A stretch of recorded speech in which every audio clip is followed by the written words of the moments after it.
This is Sporting Dog Adventures Podcast number 001. This week's Sporting Dog Adventures Podcast will introduce you to the show, talk a little bit about Sporting Dog Adventures TV, Soggy Acres Retrievers, Lakota Retrievers, and getting your dog ready for this upcoming duck season. This portion of Sporting Dog Adventures Podcast is brought to you by My Line Test, Mech Shooting Sports, Heavy Shot and their new Heavy X Load, Browning Pet Products, and Big Dog Mowers. Oh, how that dog loves hunting with me and you. Sporting Dog Adventures, run, boy, run. Everything you need is here under the sun. Welcome to the first Sporting Dog Adventures Podcast. I'm here with Paul Kartes. How are you doing today, Paul? I am doing great. This is going to be a great new adventure for us. Now, it's coming up on September 1st, which in Wisconsin, that means we've got teal season, we've got early goose season, and we've got dove season. I know neither of us really have plans to do any waterfowl hunting because we've got a bunch coming up at the lodge. Are you going to do a little dove hunting?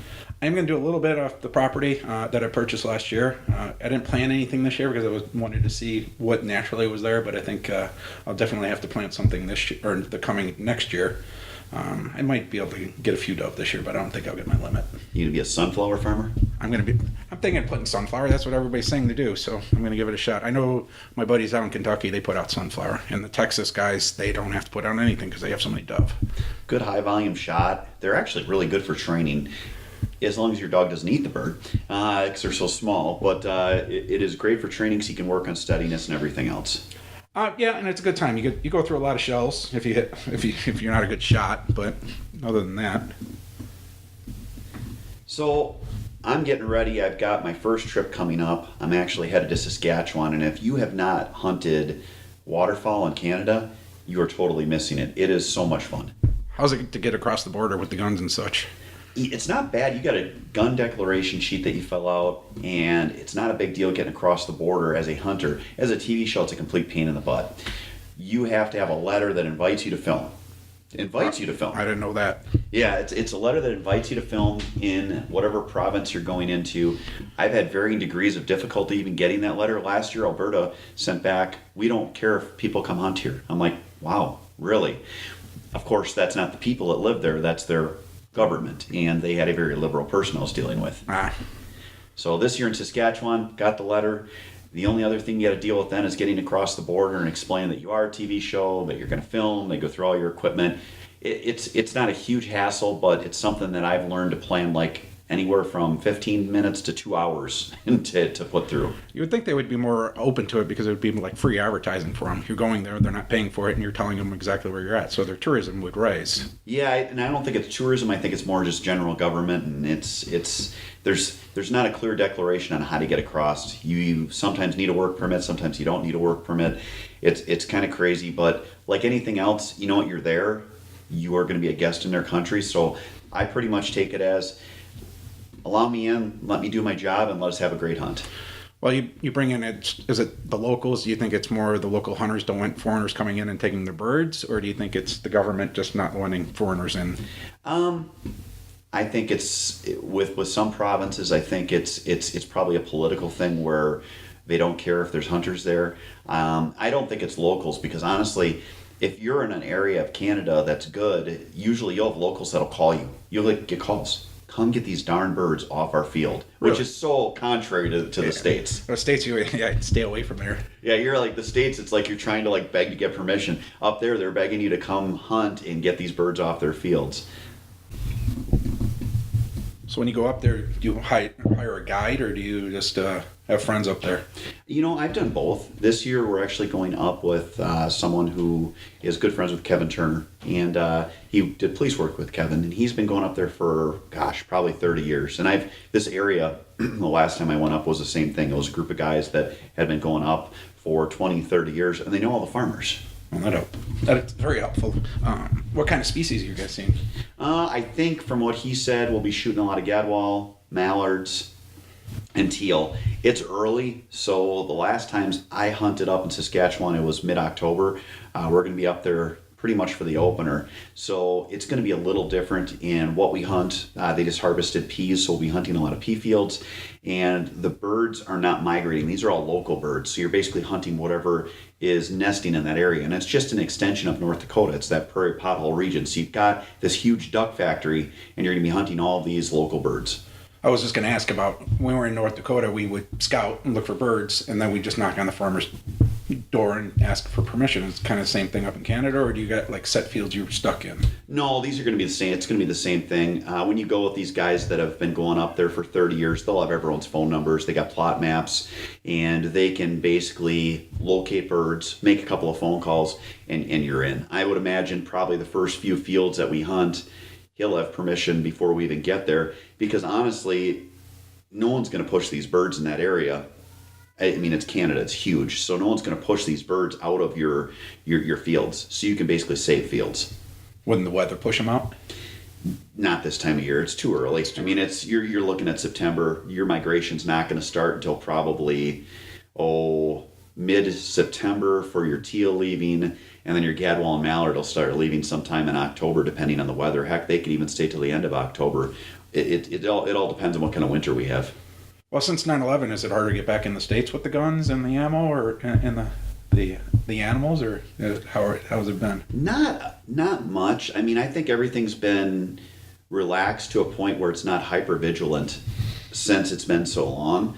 But I mean, you definitely want to have everything set. You want to have your firearms declaration page. You want to, look the agent in the eye and tell them, hey, this is where I'm going. This is what we're doing. If you act evasive, you're going to get your decoy trailer torn apart, because they're going to be like, wow, what's this guy doing in our country?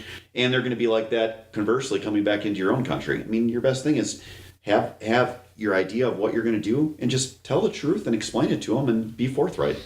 Are you bringing dogs with you? I know every time I've gone to Canada, I've brought dogs, and I just hand them the paperwork, here it is, and I've never had an issue. Yeah, what you need for Canada to get your dog in is basically a rabies, proof of rabies. So we're going to take Pickett, and then I bought a new dog named Ruger. He's actually an 8-year-old chocolate lab that's got his master title. So we're going to have 2 brown master hunters up there, and we're going to probably rotate them morning and afternoon. In Saskatchewan, until the middle of October, you cannot hunt dark geese or Canada geese in the afternoon. So what you do is you set up for your fields, for your goose fields in the morning, and then you hunt your ducks in the afternoon. So we'll probably rotate those 2 dogs and let them do a little bit of each. A tip I can give you: every time I go to Canada, I bring the vet records for the dog, and then I highlight all the shots, and they seem to like it, and they don't even look at it. They see you're organized, and you kind of go through. Yeah. I mean, the more organized you can be, that's where with the firearms declaration page, have that filled out ahead of time. I know I'm going to bring 2 guns, just because you always want to have an extra gun in case one malfunctions. But we'll have 2 shotguns. The one thing I can tell you is you do not bring handguns into Canada. That will get you put actually in jail. So make sure if you have concealed carry, that's great. They don't care. So only shotguns, only rifles, and you only bring stuff that you're going to use to hunt the species that you're going to hunt. Now, how about ammo? They have a set amount of ammo. I believe we'll be able to bring a case of ammo per hunter with us, which sounds like a lot. But honestly, you can get into fields and it's 8 ducks, not types of ducks, 8 ducks. They do have a limit on pintails, but mallards, there's no drake, there's no hen, it's just ducks. So you can shoot 8 birds, and then I believe it's 5 geese. Depending on how you shoot, you can run through a lot of ammo in a day. Well, the way I shoot, I can go through a lot of ammo and only get 1 bird. So we're gonna have 3 hunters in the field. That'll be a limit of 15 geese per day, 24 ducks per day. I would think that we'll have at least a couple of days that we'll limit out. But you know what? It's still hunting. I've been up there and there's birds everywhere. And if you don't do your scouting, you're not on the X, you're not going to get birds. I've had birds that are landing 100 yards from us, and you're going, wow, I wish we would have scouted a little better. And it's interesting because it still is hunting, even though there's a lot of birds and no pressure. Well, I know September you're going to be busy off hunting everywhere, and I'm going to be up at the lodge scouting everything. Where else are you planning on going this September? Well, I got to run down to Kansas for a lawnmower event for Big Dog Mowers. They've got a big dealer event, which will be fun. It's not going to be hunting, but it's just going to be go down and hanging out with my buddies at Big Dog Mowers. And then I'm supposed to go to Louisiana for a teal hunt. Now, problem is they've got this character down there named Harvey, and Harvey's been dumping a ton of rain. And, It's heading Louisiana too? It is now moving into I Louisiana. didn't see They're that. forecasted to get 10 to 15 inches of rain. I mean, the poor people in Houston, my gosh, if you've looked at any of those pictures, it's unbelievable. They're talking 40 to 50 inches of rain. And Houston, I read, has a lot of clay in the ground, so the water's nowhere to go. No, it runs. I spent a lot of time in Texas, and I have a lot of friends in Houston, and I know all those bridges. I know everything you're seeing on the news. I've been, and when you're there in the summer, you're like, why are these overpasses so tall? Why are you so high off the ground? And now, with Harvey, you see, okay, that's why it's so high. Well, because you can't see the overpasses anymore. I saw one. It was a Houston. It was downtown, and it was a pretty little parkway. And you look, and you're like, wow, that's so nice. And there's a river. And then you look, and most of the trees are gone in the next picture. There's like 20 to 30 feet of water. Oh yeah, well that's what I'm saying. You're driving on these overpasses. You feel like you're 100 feet off the ground. You're like, why am I this high? And it's starting to. When you see pictures like that, it's pretty amazing. I have there's an area outside of Houston called the Woodlands, and there's a big shopping mall, big area out there, and I'm seeing pictures from there, and that place is just devastated. I can't even imagine how much billions it's probably going to cost to fix all that. Yeah, so, well, our thoughts are always with those people, and with the people of Louisiana are having to deal with this. As far as our hunt, I mean, it's secondary. If it's something that we can't do, we won't do it. I'm going down with Kelly Hadel. Kelly's good, though. If there's an area that is hot, he'll find it. And Louisiana, he's got a lot of connections, so it could be where we don't hunt where we originally were going to, and we hunt a little bit north, or maybe we just push the hunt back. You gonna stay over by Kelly's place, his house, or are you going south? That'll depend on, he's in Lake Charles, and they're probably looking at 10 to 20 inches of rain, so it's all going to depend on how much rain they get and how fast the water drains to if we can even stay there. That's what people don't understand. These hurricanes come in, and the water will fall. The water can only get out through certain spots in the delta, and they'll get a strong south wind, and it'll actually push the ocean water into those tributaries that are going out, and the water can't get out. It just sits there, so it builds, and it's just ponds, and you've just got basically a huge area that's a lake, and it's a lot of it's going to depend. And then it might depend too, if you get a huge area that ponds and has a lot of water, the birds might have so many options that they might be spread from one end of Texas to the other end of Louisiana, so it might not pay to even go. Yeah, I know last year when we were Wisconsin, we had so much rain. It was hard to track the birds because they had so many options. They would sit in the same field that had all the corn and it had water, so they didn't have to go anywhere. That hosed us at our lodge last year. We only had one group of clients in, and even with them, the night before we got 3 inches of rain, and we were just starting to get birds back in the marsh, and we got to watch them as they all flew over us. And we went to town, and there was sure enough a farm field that had beans, soybeans that they had cut, and then it flooded, and the birds are sitting out there going, hey, this is great. No one can touch me. I got food, and I can sit out here. And it's tough. It's hunting. No matter how good of a property you have or how good of an area you have, you still have times that Mother Nature definitely puts it to you. So while you're off hunting in Louisiana and so forth, I'll be up at the lodge scouting everything.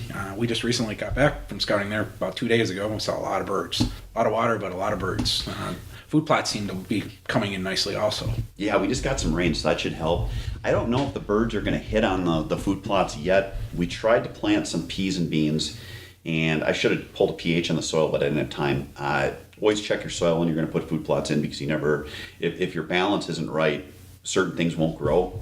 Is that an issue still in the Midwest? Because I know they have an issue with that in like Texas and Oklahoma and so forth. That's just farming in general. You got to make sure your soil is right for certain types of seed.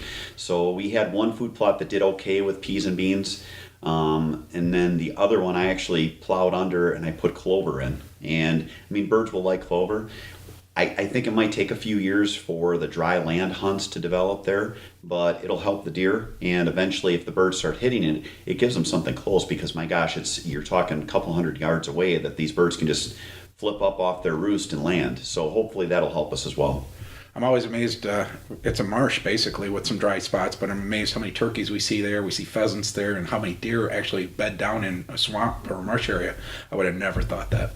They when I bought the place, the realtors told me, he's like, listen, he's like, I got a place. He's like, it's great for ducks. He's like, but it's phenomenal for deer. He's like, but there's only like 50 trees on 114 acres. And he had trouble selling it because people looked at it and they're like, there's no trees.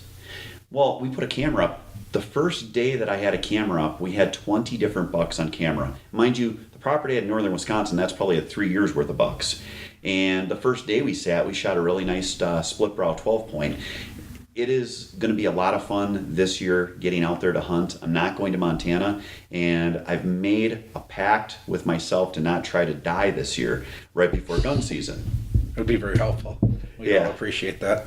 Yeah, if you didn't know or didn't follow the show or social media last year, right before our gun deer season, I had a brain aneurysm and I almost passed away. So that knocked me out for deer season, but I'm back this year with a vengeance. I'm not going to Montana this year when we normally go to Montana because I didn't draw a tag. So I'm going to put all my focus on getting a really nice whitetail on my own property.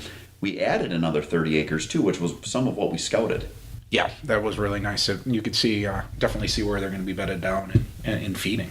Yeah, that, and I mean the waterfowl, my goodness, the 30 acres that we purchased and added to the initial 114 acres is, I think, even better waterfowl property and hunting property than what we owned. I agree with you. So. We went out, we were on an Argo, we drove around, we had big mud tracks on this Argo, which you needed at the time because the water's still very high, but we found just some great places that we can set up for our hunts with our clients. Some places we're going to probably put blinds in this winter, but just going to be a great experience. And it's the property is really long. It's 1.2 miles from one end of the property to the other. So it's going to give us the opportunity to actually rest our birds on one end and hunt the other end and bounce back and forth. Yeah, I think it's going to make a great big difference. Since Wisconsin there's so many hunters and they don't let you they're not as accepting of knocking on the door and hunting or asking permission because there's so many hunters, and mainly deer is the big, heart of Wisconsin? Yeah, well, you're in the heart of waterfowl country, but there's also great deer hunting. And deer hunting in Wisconsin is king, and that is what honestly stops people from giving anyone permission. You know, you could have a field that's just loaded with birds, but if they're going to go bow hunt that night, they're not going to let you go out there and shoot shotguns off. So it is tough to get permission in a lot of areas in Wisconsin. There's also a lot of areas that are public marshes and different places that you can go. But yeah, our area, we're very fortunate. We own a huge marsh. It's area that is going to hold birds as roost. They're going to also feed in there on the coontail and the different food plots we put in, and hopefully again hitting those dry food plots that we put around the marsh. Well, I know in Illinois I got a lot of land that I leased to train dogs and so forth, and they let me duck hunt all I want or duck hunt all I want until it gets near deer season. Then they can't be on the property because that's what they want. Yeah, you're cut off. I mean, where we are, we're going to deer hunt as well. We actually have a group of clients coming in for youth deer season. And we're going to take the boys out and duck hunt with them in the morning, and then they're going to deer hunt in the afternoon. There honestly is so much shooting there with the waterfowl hunting that the deer are almost, they don't care. And I've never seen that because up in northern Wisconsin, you shoot once and you're done for the day because the deer are like, oh my God, someone shot. Here, it's like just boom, boom, boom, boom, boom, and it just keeps going and going and going. And actually desensitizes the deer, which is kind of cool because it allows you to be a little more noisy and get out in your spot, and the deer actually are more accepting of it. Do you think they're used to the shots, or do you think they really can't hear? Because that marsh is pretty thick in some spots, and especially where those deer are bedding down. I know we were over there scouting the other day, and we came upon 2 wood ducks just sitting there, and they were shocked we were there. And then they saw us and took off. So you would think they would hear us with the Argo and so forth. I think they hear you, but I think it's also a comfort level. I mean, there's so many deer in there, there's so much waterfowl in there. And the reason being, it's like an impenetrable wall. Those cattails are 6-7 feet tall, and then there's even shorter. I don't know what kind they're called, but they're like a type of a bulrush. There's a lot of cover in there, and these animals can sit in there, and you could be 10 feet from them, and you don't know they're there. So I think a lot of it's just a safety thing. Wow, we were trying to find that duck blind. We couldn't find it. We're 15 yards away from it. Yeah, and I'm looking at the map, and you're telling me no, it's not there, and I'm like, Paul, I've been to this one. I kind of know right where it's at. And it's funny because we were using Google Earth maps from last year, because last year it showed the Argo trails, and this year it did not show the Argo trails because it updated the map, and we didn't go in there last year. So it was from the year before that we were using the trails on. And yeah, we're backing up, and I wish you guys could have been there. We're backing up. Paul's standing on the Argos. I'm backing up, and he's looking. And I turn around and I look, and the duck blind's right there. And Paul's back is to it. And I'm like, Paul, it's right there. And he's like, where? I'm like, it's right there. And he's like kind of getting frustrated, and we could say a little pissy. Like, I don't see it. I'm like, turn around. He turns around, oh, okay. And it was literally like right there. Yeah. A little embarrassing, but, we found it, so that's all that matters. Yeah, that one's going to be interesting, too. You're going to have to put extended chokes in on that one because the cattails are grown in. It's going to be about 30 yards to the water edge on that one. And but it's a small pond the birds are going to come in on. I think it's going to work, and I think on that one we're going to probably shoot the new Heavy X load from Heavy Shot because we're going to want something that's really, really going to stone them at 40 yards. And with that extended choke, with that high-grade ammunition, you're talking the ability to kill birds 40 to 60 yards. Yeah, we did the test pattern the other day with the Heavy Shot. That was really interesting to watch Heavy Shot compared to the other shots against the real-sized paper, I guess, for lack of a shot paper. So it was actually really interesting. And I always thought you wanted to go to a higher, I always go BB or something, number 2s. And they were saying you go to the opposite. You want to go like 2 less than what you think you do, especially when you're going with a Heavy X or heavy shot. So number 4s would be perfect for waterfowl with extended tube out of that blind. Yeah, you're putting a lot of pellets out there, and the penetrating power of those compared to steel, it's unimaginable. People, if you haven't used a high-grade ammunition because you're going, it's so expensive, you kill your ducks and you kill them faster and you don't wound ducks. So, you can look at it as, it costs you a lot per box compared to your really, really cheap loads, but at the same time, you're not having to shoot a whole box to kill your limited ducks. You're shooting half a box because if you're a good shot, you're not having them where you have feathers come off them and the BBs are just basically stuck underneath their skin. The BBs are penetrating and going through and they're stone dead killing them. I can tell you the first time I ever used Heavy Shot, it was night and day difference. It was normally you shoot the bird and then you kind of track to make sure it drops. And this one you shot it, it dropped, and then you could look for the next bird. And it was night and day from the normal whatever loads you buy. Economy loads, I guess. It's cheaper to buy the more expensive stuff because you're knocking the birds down. Yeah, and with Canada, Heavy Shot has their heavy steel, which is they're more economical round. They've got their heavy metal now, which is the mid-level, and then they've got the Heavy X, and of course then they've got the Heavy Shot, which is the super premium. But we're going to actually take to Canada heavy steel, heavy X, and heavy metal, and we're going to shoot all 3 of them, and it'll be cool. And that's what we're going to do at the lodge too. When you book with our lodge, it's all inclusive. You get all your ammo, so you're going to get each type of ammo. You're going to get heavy steel, heavy metal, and heavy X, as well as upland shells for the upland portion. And it's going to give our clients the opportunity to really see the different abilities of these ammo rounds.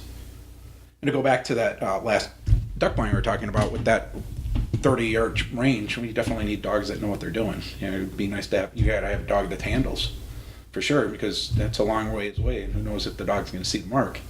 Yeah, and we're going to have this year, we've got Rommel, who I don't know if he's even going to get out and hunt. He's getting so old, and he's... Oh, I know you're going to take him out. I'll probably take him out once, but it's something where you got to be smart for the dog.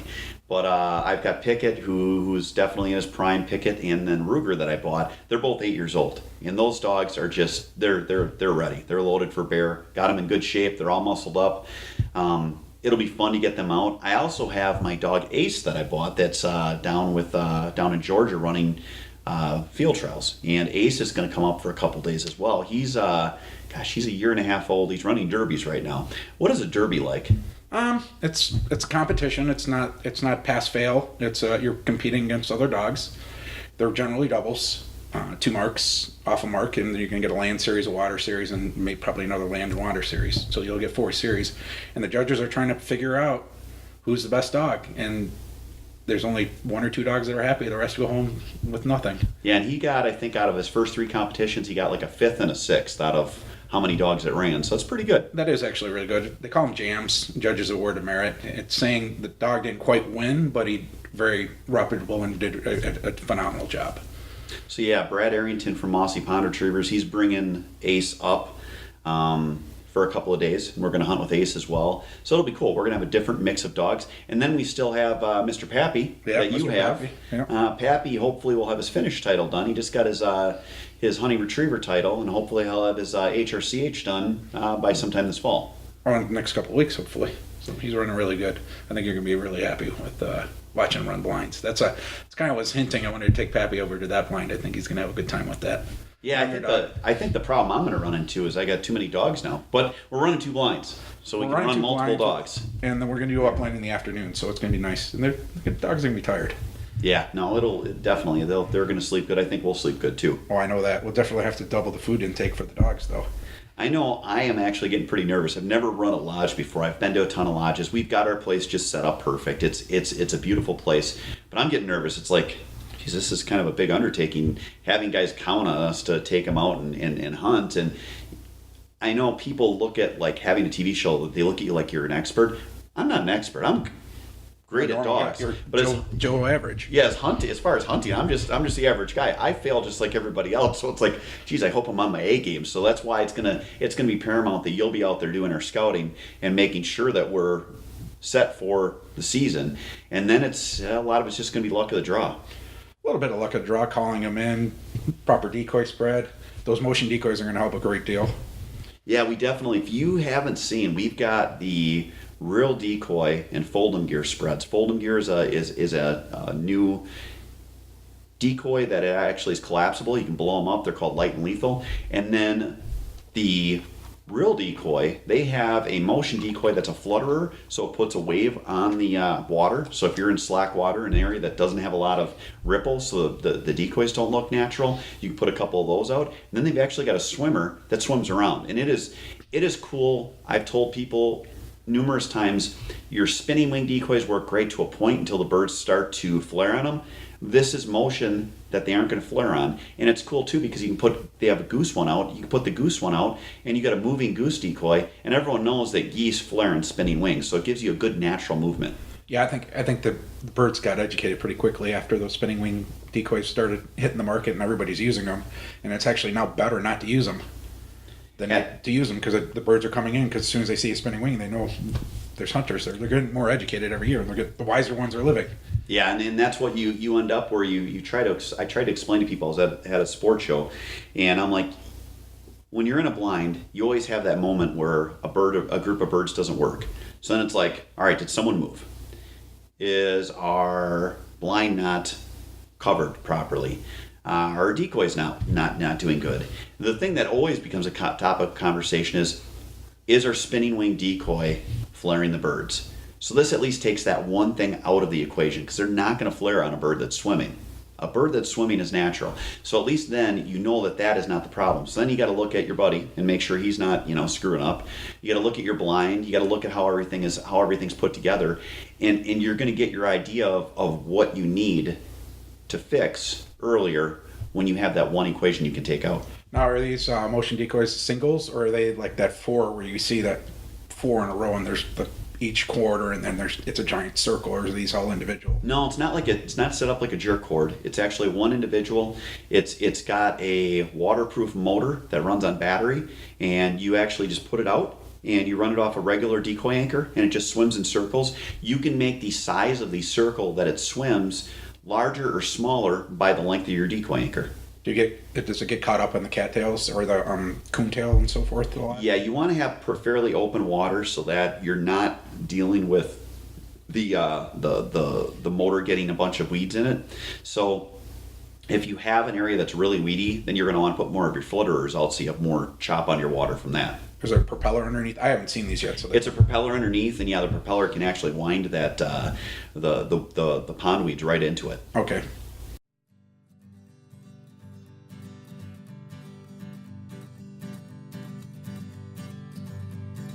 Hey, pretty mama, go and grab the scattergun. Rommel's looking like he's got one more good run. His hips are a little shaky, but his heart's still true.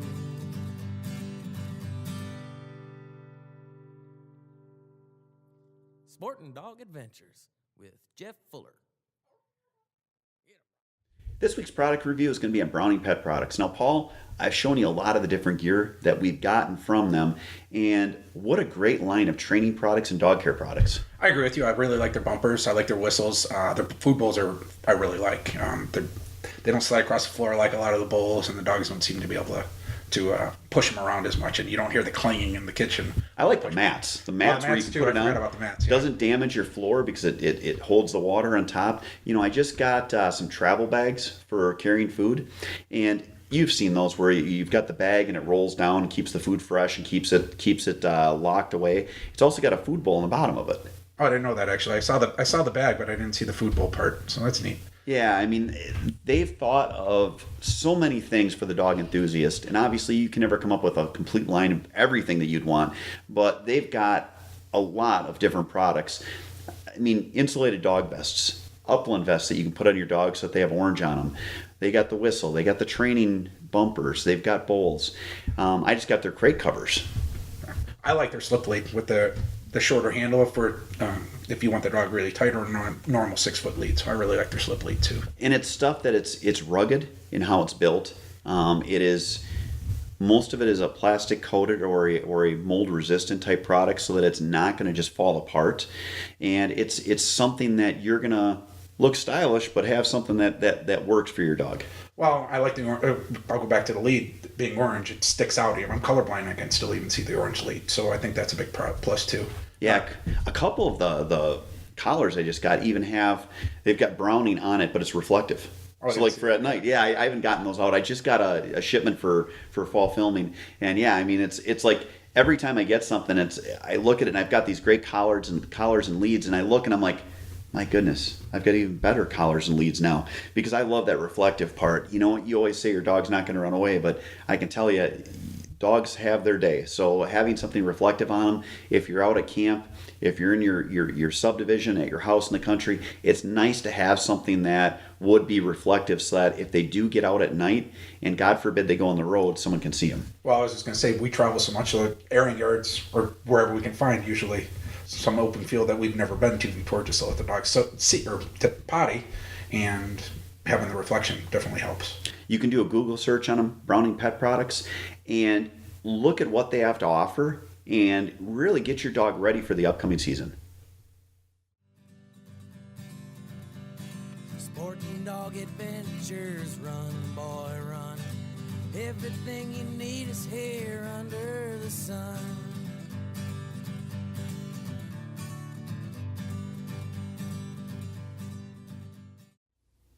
Welcome back from the break. So Jeff, what made you start Soggy Acres Retrievers? I know you didn't start out with dogs and you had a prior career before the dogs, so what got you started?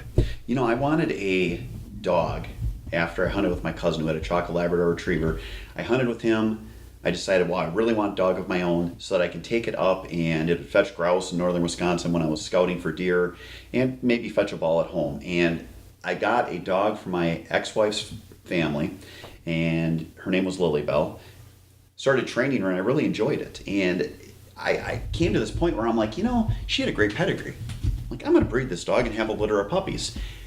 I also thought, when I retire, this will give me something to do. I'll have like a business I can do to raise a little extra money. Now, my retirement came at the age of 33. I was in law enforcement, got in a squad accident that was pretty severe, had to have 4 surgeries, got put on the shelf, and all of a sudden I'm sitting there going, I have nothing to do.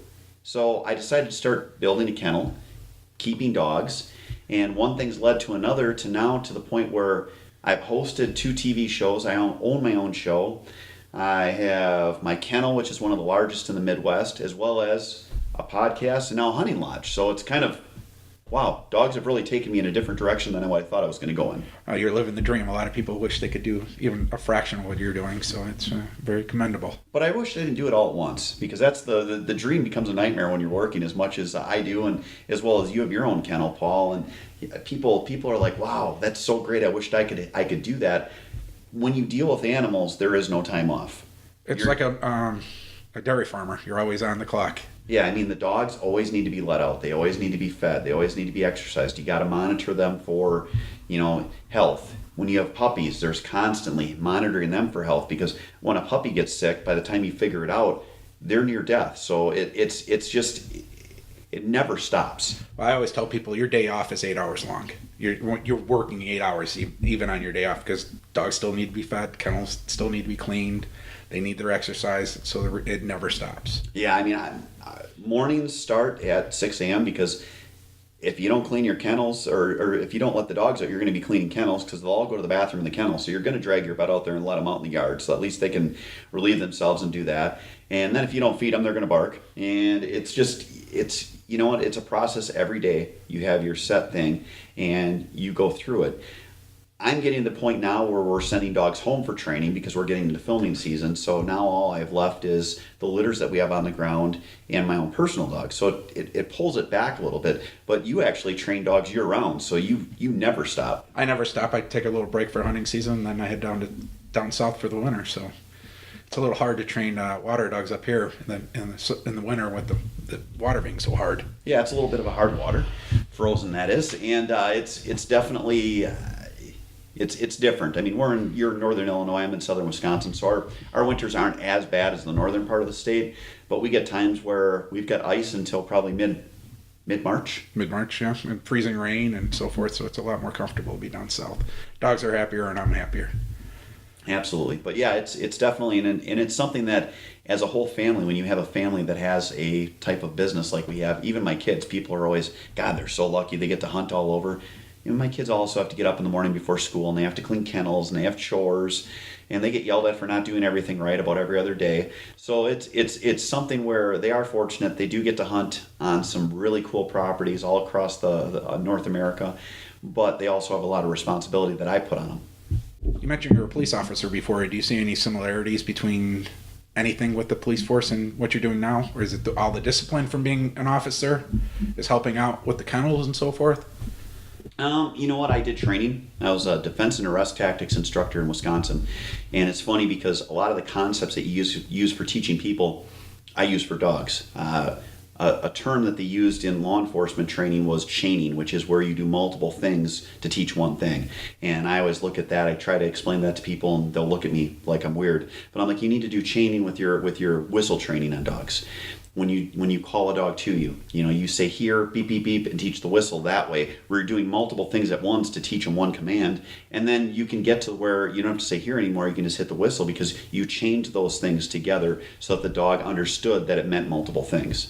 I use the term chaining also, or laddering. So you're always building to a certain goal. So it's the exact same thing. But yeah, I mean, it's no different in the fact that you have to have structure. You have to put your time in. And it's hard work, and that's any training, whether it's teaching people defense and arrest tactics or teaching a dog complex techniques that they're going to use in the field so that they can succeed. Now with the kennel, there's got to be some joys. Obviously, it's a lot of work and it's a lot of hours. But I know with me personally, I love puppy pickup day when these families getting their new puppy and they just absolutely grinning from ear to ear and they're so excited. You feel the same thing? Yeah, I mean, I call it the day that they're picking their champion, whether that's a champion for their couch or champion for riding next to them or champion for running competition. That's the day that these people are picking up their dream. And as a dog breeder, you're selling them a dream. This is something they've dreamt about, they've anticipated, they've looked forward to, and now you're providing them with this dog that they have these huge plans for, and nothing beats that. I know once in a while I'll get an email or a phone call from a person that purchased a puppy from me, and they're like, oh, I'm not living up to the dog's expectations, and they're blaming themselves, not the dog. And they're like, I feel bad for the dog. I'm like, the dog doesn't know any different. As long as you love it and you take care of it, he doesn't know any different, that he's not being trained to its full potential. As long as you're happy and the dog's happy. Yeah, and you know what? Most people, it's funny because a lot of kennels will say stuff like, we only sell to hunting homes. The average person's only going to go out hunting about twice in a year. So, I mean, I've sold some of my finest litters to northern Chicago suburbs, and they're going to doggy parks. But the point is, these people are happy. The dog is happy. It's a great home. It's a great atmosphere. And whether they're taking them out and hunting them at a high level, they're taking them out twice a year, or they're not taking them out at all, you're selling them a best friend, and that's what is cool about being in this type of business. Do you limit who can purchase a dog from you? Obviously, you're gonna vent them a little bit, make sure they're not a puppy mill and so forth. I know because I've told her, since it's a rare breed, we vent them a little bit more just so the dog's happy. But every situation's different, so I don't have a hard fast rule that no dogs in the city. And a lot of people do. And I look now, 20 something years ago when I got my first toller, there's a lot of breeders now that would never sell me a dog. Mm-hmm. And Do you find that same problem or issue? Yeah, you know what, as far as people, if they want to breed one of our dogs, they're Labrador Retrievers, so we don't sell them. We sell them with a full registration. I don't have concern in that. I'll actually tell people if they want to have puppies to consult with us and to use one of our stud dogs, because we have multiple stud dogs. As far as families, we have a really in-depth website that my wife Kate has put together that has everything to expect, and then we make sure that these people have reviewed stuff so they understand what to expect. And then it's even on our deposit slip where it prints out everything that we can think of that could be an issue, because you have people that will buy a dog and they think they're buying a stuffed animal. Yeah. And you're getting a puppy, and that puppy's going to get up in the middle of the night, and the puppy's gonna bite and gonna pee in the house and chew up your favorite pair of shoes. I mean, it's part of owning a dog. So I more want to make sure people understand what they're getting into. At the price that we sell our dogs at, I never really worry that someone's gonna buy one to abuse it, just because it's an expensive investment. But I do want to make sure that they understand what they're getting into so that they make an informed decision. Well, you do a full registration. My puppies go home with the limited registration until they meet certain criteria, and they got to match. OFA hips, do all the genetic testing, and then once all those criteria are met, then I'll release the dog complete, and then they can breed. So that's a little bit different with us. Tellers have a very limited gene pool, so we kind of want to make sure there's not a lot of inbreeding and crossbreeding and so forth. One of the lead researchers in UC Davis actually has a Toller, so we get a lot of genetic tests because of that. Yeah, and labs, they're very common. So I've always looked at it as I would rather have someone and educate them and have them make an educated decision on if they're going to breed their dog and be part of it so I can help them, as opposed to not giving them someone to talk to. And honestly, with labs, it's fairly easy to find certain bloodlines because they're so common. Right. So it's not like you're protecting your bloodlines. We protect our temperament because we put a great temperament in our dogs. That's what's unique about us compared to a lot of people. All of our dogs live in homes, but it's not really protecting the temperament. I have it because it's just the way I run my business. I make sure that all of the dogs are good house dogs because that's their number one job. 95% of that dog's life, even if it's hunted a lot, will be as a house dog. So I make sure that we are constantly looking at our lines and looking at our dogs before they're bred. And we have dogs that we haven't bred. I've had dogs that I didn't breed because they were bouncing off the walls, hyper. I've had dogs that didn't have the best drive. I've got dogs that, honestly, I probably could have gotten them to pass hip tests, but I looked at them and thought, no, it's not something I want to breed. I had one dog, I feel bad. I didn't breed her because she was ugly. I mean, she had teeth screwed up, and I was like, boy, if that's genetic, she looks like she's from, hillbilly land. So it's making sure that you find a breeder like we do it, where you're breeding for a betterment of the breed, and so you're putting out a good puppy and not just putting out a puppy. Well, you mentioned a good house dog. I think by definition, a good gun dog is a good house dog. It should be a dog that you can have out in the field, have the energy to be out in the field, but then as soon as you get home, be relaxed in the house, not tearing out the house, tearing light fixtures off the wall, tearing up furniture because it's so high strung. I know your lines are more gun dog lines, and they do well in hunt tests, and you don't have a lot running field trials, but I know it seems like there's a lot of quote-unquote field trial lines that these dogs are unlivable in homes. I've trained some. I know you have. So you got any thoughts on that? Or do you think it's purely genetic that they're that hyped up? Or do you think it's because that environment, they're raised from that environment, that they're going to be high-strung the whole time? I think a lot of it is going to be if the dogs have been proofed and have lived in homes, and I think that's important. I think I personally think an animal deserves more than a 4x5 cell to live in. That's just how I set my business up with. I didn't want a dog to only live in a kennel. I wanted them to have a life, but it also allows you to make sure that they have the proper temperament. When they're breeding field trial dogs, a lot of the people are breeding. It's like horse racing. They're breeding to win. Correct. And they're not looking at temperament. Now, with that said, Rommel's got one of the best field trial pedigrees out there, and he's a phenomenal dog. So you can have both, but when you're buying a dog, whether it's buying from a gun dog breeder that has absolutely zero in their pedigree as far as title dogs, or buying a dog that's got a stacked pedigree, the first question you always ask is, what's your breeding philosophy? What do you breed for? And if they say I breed for lab puppies, move on. Find someone that breeds for temperament and health and does all of this so that you're getting a dog that has an on-off switch as well as the drive to do what you want them to do. I know you do it and I do it too. We have families come out, kids come play with the dogs, expose them to as much as they can. I think that makes a big deal too. It's not just the genetics. I think it's how they're raised. Like they're used to gunfire. If the weather's right, they're outside, and so they become used to gunfire, used to four-wheelers, they're used to tractors, they're used to all these different noises. So once they're more conditioned and desensitized to those type of environments, I think once they get to their new homes, they adjust better. Yeah, I mean, ours, we've got the kids do the kennels. Kate helps with the pups. I'm out there, so they've got 5, 6, 7 different people that are around them too, which is good. And you know what? It all comes down to having them socialize properly before they go home. And again, that comes down to when you're interviewing your kennel that you're going to buy a dog from, whether it's any breed. You want to make sure that you're interviewing them because there's a lot of people that sell dogs. You can always find a puppy. So find someone you want to do business with first and give yourself 4 to 6 months to buy a puppy. If you're buying one from Paul, 2 years with your waiting list. But you give yourself 4 to 6 months so that you can basically give yourself time so that you can find a person you want to do business with and buy it like a product. I agree. The biggest thing I always get is people want a puppy now. I'm like, do you want the right puppy or do you want the puppy now? And I said, I can't give you a puppy now because, as you said, I have a waiting list. I know you have a waiting list. And I try to match the right puppy with the right family. We're on the puppies 24/7, so we know what their personalities are like.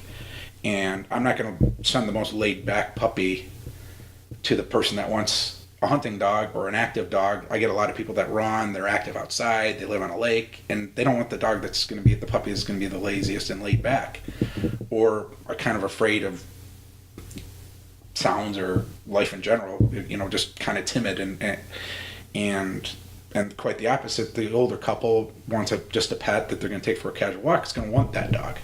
Do you agree with that philosophy? I pretty much agree with it. And, I have a question for you. So tell me about a Nova Scotia duck-tolling retriever. What is that breed like? I mean, they look like a fuzzy little fox. They're actually bred to look like little foxes. It's the smallest of all the AKC retrievers. They've been AKC recognized for about 12 years now. They've been recognized up in Canada for 65, 70 years now. And it's a little bit, it looks like a little fox. Everybody thinks they're little mini Goldens, but their personality is a lot different than a mini Golden or a smaller Golden.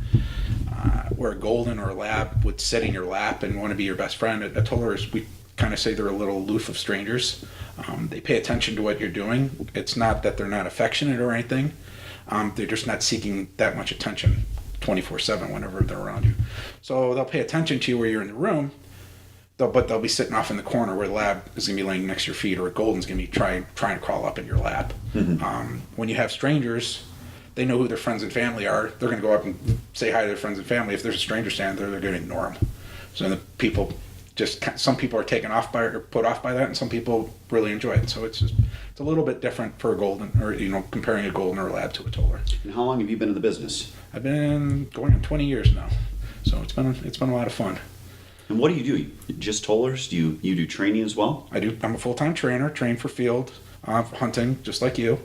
I breed Tollers and Goldens, so and my dogs are all also conformation dogs, so which means it's the pretty prancing around where they got to meet to a breed standard. There's a breed standard in each country that's written to, and you're trying to breed closest to that standard. Now, if the dog doesn't fit that standard, it doesn't mean the dog's no good. It's just we're looking for perfection, and we're never going to obtain it, but we try to get as close as we can to it. We're looking at every little angle. We're talking back skulls and angles and length of loin and rib cages and angles, the hocks and so forth. So it's you learn.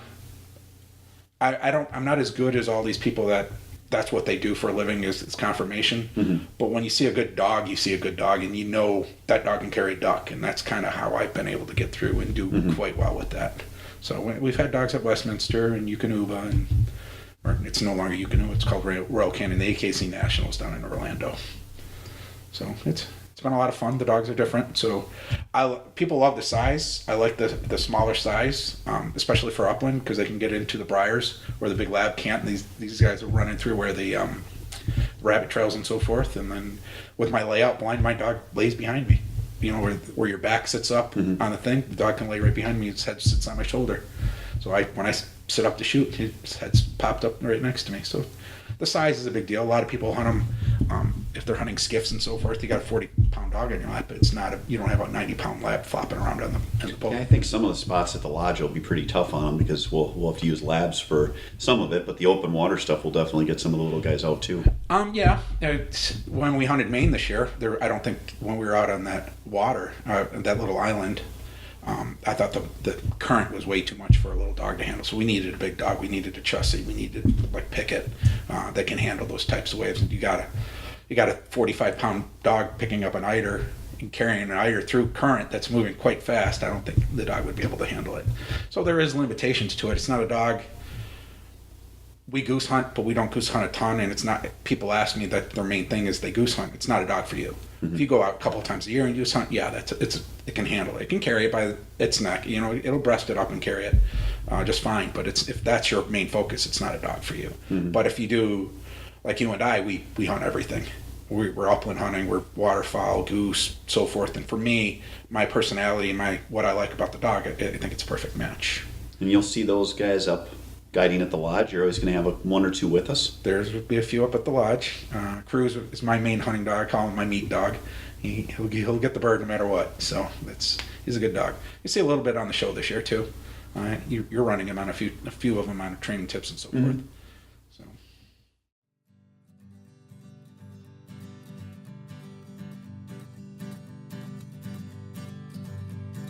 Hey, pretty mama, go and grab the scattergun.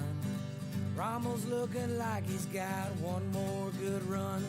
His hips are a little shaky, but his heart's still true.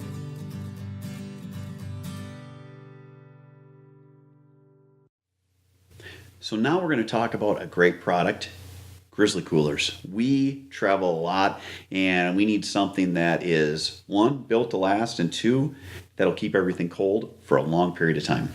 I just came back from Minnesota last week. I was there for 4 days. I put ice in it on a Thursday. I got home Monday morning and there was still ice in it. So Grizzly Coolers does what they claim to do. Now, it's funny because I called you and I had taken, I think it was 12 pounds of hamburger meat because that's what would fit into a 15-quart cooler.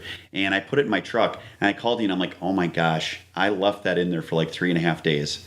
And I literally did not even want to go out because in a normal cooler, it would have been very, very rotten and very smelly. I probably would have thrown the cooler away. I begrudgingly opened the cooler. It was still frozen. It's impressive. It really is. And I didn't have any ice in there, and it wasn't like the cooler was at room temperature when I put the stuff in. But yeah, it was still frozen, where I had to thaw out meat for dinner that night because it wasn't frozen.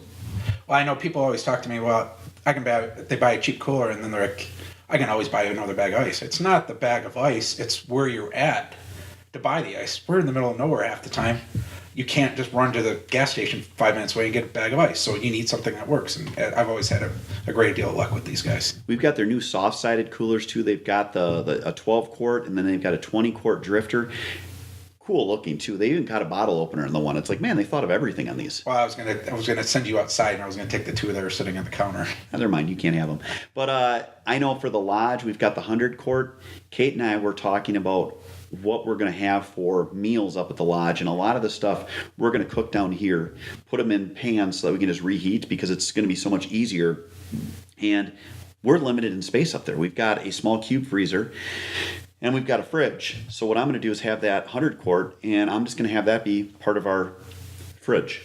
For like the side items and so forth. Not yeah, for the side items. I mean, the meats and stuff we'll have in the freezer, and those will get cooked. But for like our potato dishes and different stuff, we're going to have that stuff done ahead of time so that we have good quality control. And well, quality control is that Kate's making it because she's a better cook than me. And we have that stuff, and then all we got to do is heat it up, and it's going to sit in this cooler, and I guarantee it'll be good for at least a week. I know when you close those things, they seal up. It's like a refrigerator, and I know there's a sticker on this that says careful children falling in, and I actually had a friend kind of make fun of it or make a comment about it, and I'm like, no, these seal. You close them, it's sealed. It's not there's no airflow in there, it's sealed. And I think that's part of the product. It's a high quality product, and it shows right there just in the sealing. And you watch some of their commercials, they actually have it where it's bear proof, which is cool, which is how they got the name. Good. But if you guys want to check out a great product line, check out the Grizzly Cooler. Check them out on the web. You won't be disappointed. Sporting Dog Adventures, run, boy, run. Everything you need is here under the sun. Everything you need. Welcome back to the show. So Jeff, now we're going to talk a little bit about Sporting Dog Adventures TV. So what got you started? How did this start? How did this big adventure of TV start for you? Well, I had an appearance on Outdoor Wisconsin, and it was where they profiled my kennel because of my having rebuilt my career after losing my career due to the injury. They liked the story, so we did that. I got called by a couple of gentlemen that had a hunting TV show after they watched that, and they're like, you should really help us and partner with us on a TV show. And here I'm like, wow, this is like a really big thing. I got asked to be on a TV show. And I didn't realize that everyone that had a camera said they had a TV show. That's just kind of reality now, especially nowadays. And it was then too. So I started working with those guys a little bit, decided it wasn't a good fit for me personally, stepped away, and then I had talked to Dave Malowski. Wait, did you think it wasn't a good fit because it was TV, or it wasn't a good fit because of the other people you're working with? With the other guys. They had their own thing that they were doing, and that was great, and I just didn't see where I was going to fit in with my personality, where it was going to work. So I had talked to Dave Malowski, who I went to high school with, and Dave said, hey, let's do our own show. And I'm like, oh, okay, this is easy. Let's do our own show. So Dave worked with me on the first year, and then it was too much for him to handle, so we moved on, and everything was dumped completely in my lap, and we're going on season 8 now. Yep, I can understand what Dave's saying. It was too much to handle because you cannot fathom how much work this is just to do a TV show until you actually behind the scenes and you're watching it work. I know I've been stuck in the car with you driving. I tell people that what we drive. We were in California one day, fly home. I remember the one trip we flew to California. We hunted for 2.5 days. We flew home, landed at O'Hare at like midnight. You dropped me off at my house at like 1. You picked me up again at 4 in the morning, and we drove to Oklahoma. I think it was 5 in the morning. I got like 2 hours of sleep. No, I think I had to get up at 4. Then we drove to Oklahoma. We hunted for 2 days in Oklahoma, and then we had to drive to Kansas. Yep. And then we came home, and it was just a whirlwind, and it was still, I can't even tell you how many days it was because it was so long. But I think that's. And Dave had a family, a young family, so I think it was a little bit much for him. So I can totally understand that.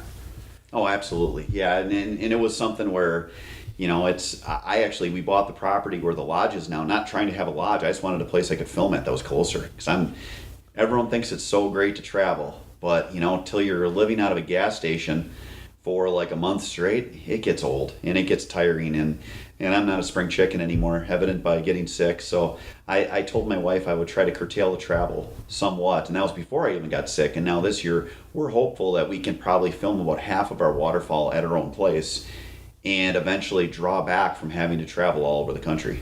Okay.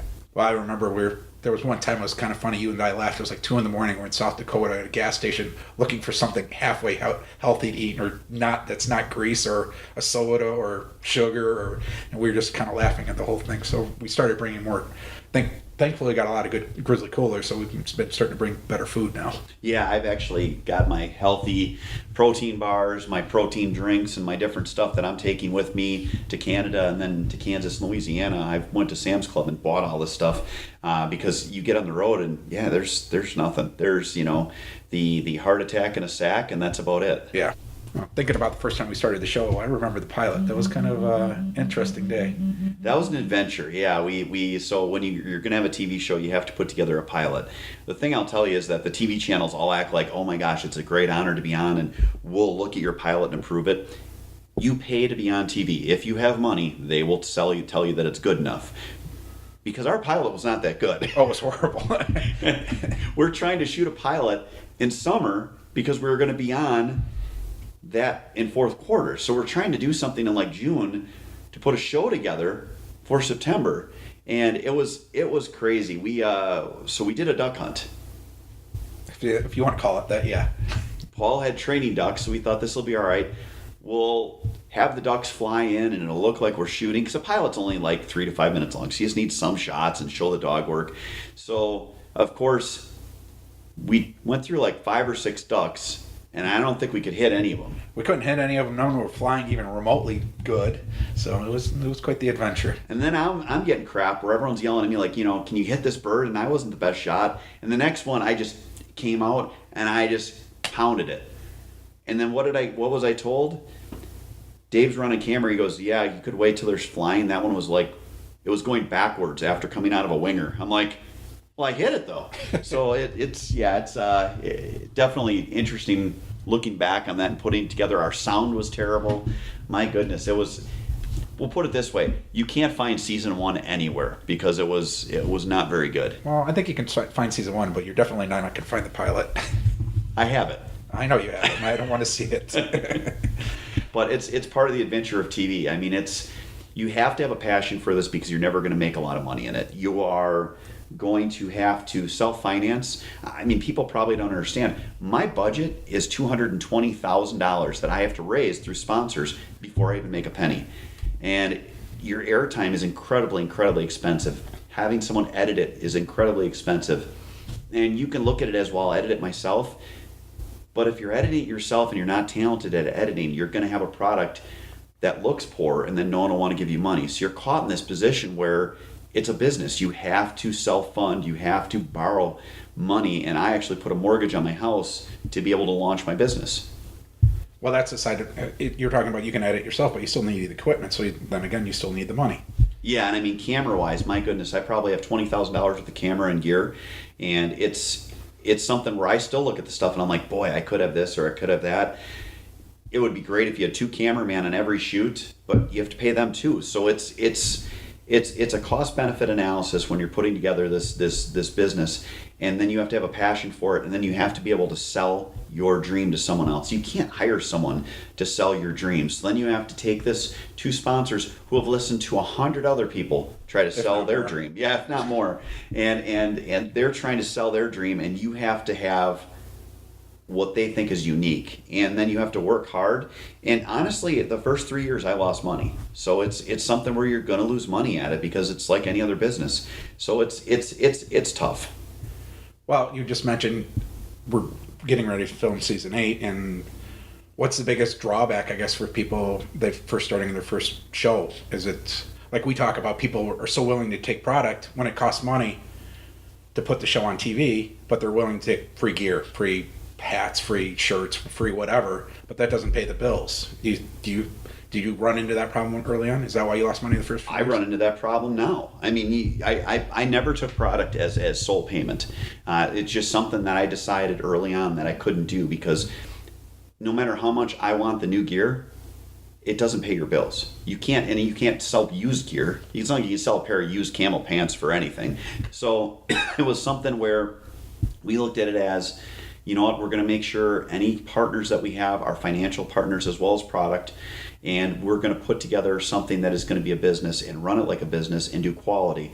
And it is something that people struggle with because in the industry, everyone's a pro staff of this or pro staff of that, and they're giving free media out at a cost of zero because they're taking product. Now that product does cost those companies money, so they do have an investment in it.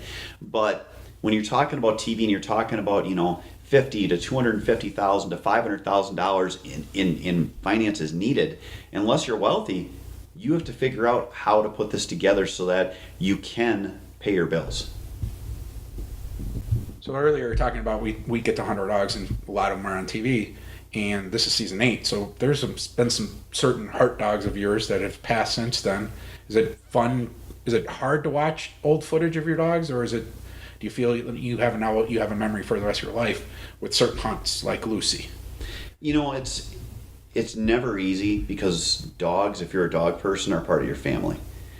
People will get offended when I say that my dogs mean more to me than most humans, and they don't understand that. But I work from home. These are my buddies that I'm hanging out with all day long, and they all have different personalities. They're all different. If you have dogs, you understand what I'm saying. Lucy was my clown. I mean, she was a dog that made me more money than I can imagine, and none of it was from puppies. She was awful at having puppies. She had 3 litters and like 12 puppies. That was it. So it wasn't like she made me a lot of money that way. But Lucy entertained more people at sport shows and on the TV show than I can imagine. And when we lost her, it was really hard.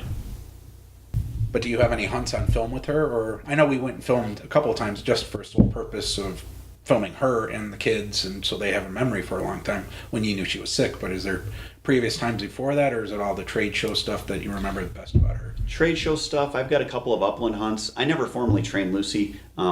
She was my kid's dog, and I had her in training, and one day they were swimming in the pond. Their little kids are like, Dad, do you have to take her in here? I've got this trailer load of dogs. I'm like, fine. So I went to Montana that time, and I had Dixie, who also passed away sadly this year, and Lucy. Neither of them were really trained, and I had all my big dogs on the trailer and truck that were my dogs I was going to train with. Hey, well, I got to pause you there. She was a truck dog for like 12 hours. Yeah, so on that, Paul picked up Lucy for training, and it was I had a dog named Lucy that was 9 months old, and he took 6-year-old Lucy instead. I was given 6-year-old Lucy. He thought because Lucy always looked like a puppy. When we were ever at shows, it would always be, how old is she? She's 9 months. No, years. She had this puppy face. So Paul took this dog on the truck. Luckily, I was in Kansas.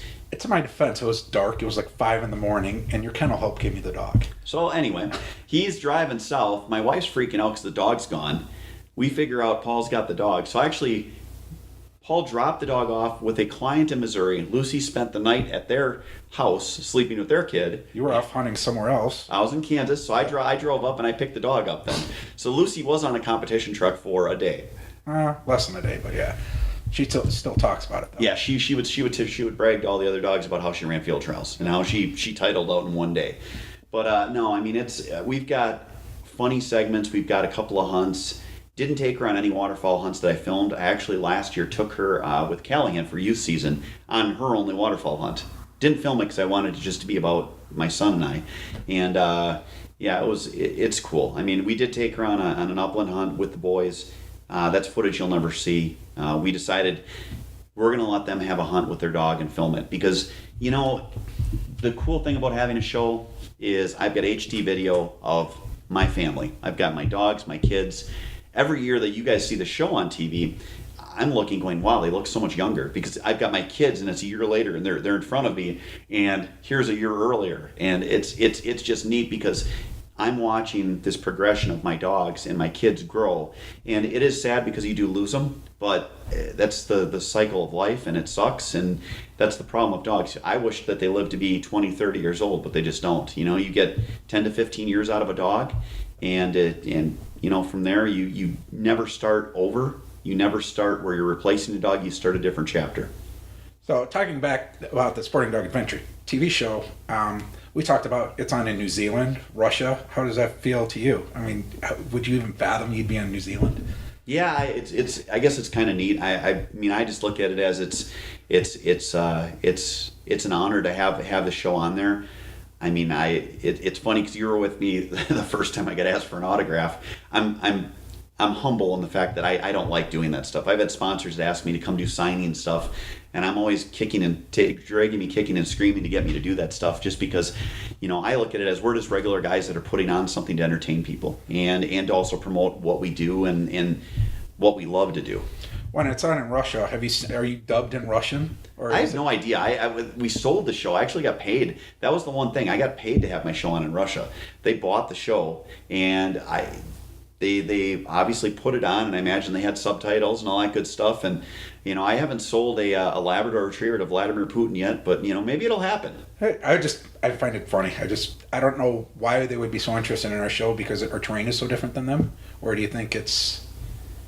The difference in our show from other shows that is appealing to Europe and other places, why they look at my show to try to purchase it, is because it's a destination show. We aren't just sitting in a tree stand whispering. That has no appeal. We're showing different parts of our country. So it's like a travel show, but a hunting show at the same time for these people. So we're obviously on the Pursuit channel. What other venues is the show on? It's on Pursuit channel. We're on Tough TV, AMG TV. We're on Wild TV in Canada, the Country channel in New Zealand. Oh gosh, we're on The Walk, we're on DRTV, we're on Channel 57 out of Madison, which has been a neat venture for me because we've got our local sponsor, Boucher Automotive, that supports us locally and nationally now as well. You were just on Lady Talk in Madison. Yeah, I did Girl Talk TV. Girl Talk. So I go into this interview, and there's 4 women that are just dressed to the nines, makeup and everything. And the first guy that goes before me, he's got like $1,000 suit, and there's Hillbilly Jeff with his dirty Soggy Acres hat. I did have a shirt with a collar on it though, so that's good. I had a shirt with a collar, my blue jeans, and my cowboy boots. And I guess if you can't be yourself, you can't be anybody. So I went in and talked to him about the show. I know I saw you right at the lodge right afterwards, and I was like, "You're wearing a collar? What's wrong?" Because I forgot you were doing the interview. Paul's like, "You're dressed up," because wearing a collar is dressed up for me. So yeah, it's been an interesting thing to do. The other thing that we're doing now that's a big push is YouTube. We actually are taking content from all of our seasons, we're re-editing it, and we are putting it up on YouTube. We've actually got enough content between what we have now and new content that we're scheduling to go on YouTube only, that we're going to put out 3 episodes on YouTube per year, or strike that. We're going to be putting out 3 episodes per week on YouTube for the next 5 years. It's a lot of episodes. It's a lot of TV. I know the world is now going to a little digital. Everybody's watching TV on their phones or iPads and so forth. So you think that's going to be the future of hunting TV? I think eventually it's going to be where it's an a la carte thing on a satellite dish and you're picking your channels, as well as where you're just going to be beaming right to your TV with smart TVs, and eventually it'll be all smart TVs. So it's trying to get ahead of that trend, and it's trying to make sure that we're still offering our program to the people that aren't going to watch on their phones, which is our generation. My kids watch everything on their phones, and I look and I'm like, I got to use reading glasses to watch TV. So I still like my 60-inch TV, but it's also capturing those people that are watching on devices, computers, and a digital platform so that we can get them engaged and get them to follow our program. So you have a TV show, you have a kennel, you have YouTube. So what makes you want to start a podcast? Just thought it was a neat thing to do. I've actually listened to a few, and I know it's like kind of like something that's exploding. So I've listened to a few, and I thought it'd be kind of cool to have us where we could connect with our viewers and fans in a different way. I know when we do, like, we film for sponsors and so forth, the conversations I have, I'm like, this would make a great podcast. And I think that kind of sparked the interest a little bit on my end. Especially we were talking with Heavy Shot, just listening to different loads and their theories and why they're building a product the way they are, even to my line test guys. I found a lot of it very fascinating. I think a lot of hunters and dog people would be also fascinated with the whole idea. Yeah, it's a good thing to be able to give people more information, interesting information, and at a less cost. I mean, it's expensive to do TV and editing and filming. So this is something that we can do. And we're going to do this bi-weekly, and it'll be something where people can get some more information on great products, listen to our hunts, listen to some different strategies, as well as get some training tips from you. Thank you for listening to the first ever Sporting Dog Adventures podcast. Check out our show currently on the Pursuit channel, as well as past seasons on YouTube, and check out our social media on Facebook, Instagram, and Twitter. Rommel's looking like he's got one more good run. His hips are a little shaky, but his heart's still true. Oh, how that dog loves hunting with me and you. Sporting Dog Adventures, run, boy, run. Everything you need is here under the sun.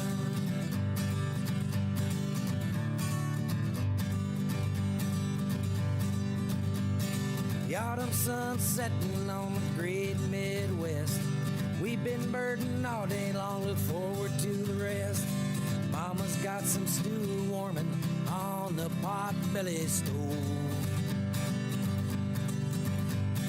Another pheasant flushing right there out of the grove. Sporting Dog Adventures, run, boy, run. Everything you need is here under the sun. Sporting Dog Adventures, run, boy, run. Everything you need is here under the sun. Everything you need is here under the sun.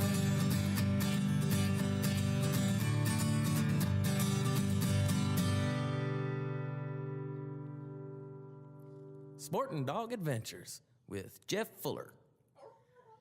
Get him, Ron.